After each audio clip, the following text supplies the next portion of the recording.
Hey guys, and welcome back to this channel. In this video I will be showing you guys how you can basically collect gifts from your animals in Heartopia. So oh no, okay, go to tab and go to animals, and if there's like a red dot next to it, you're able to get presents from them. So I'm just going to track, and I'm going to go to the fox's trough. Oh my gosh, this is going to be a long journey. Hold on, where is it? Oh, it's like on the other side. I'm taking the bus. I'm taking the bus to go to the fox.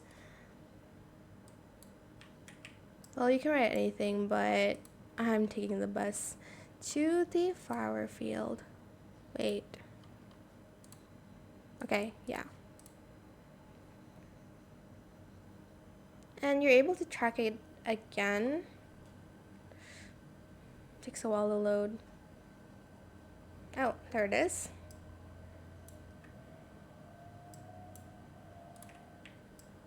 And it is right next to it. So just open it up. And that's it. I hope it was helpful for you guys. Don't forget to like, comment, share, and also subscribe to this channel if you haven't done that already. If you have any more questions about this video, just leave it in the comment section down below. I will try my best to answer them all for you guys. And if you found this video helpful, please click the thanks button as well. That is it. Thank you so much for watching. Bye.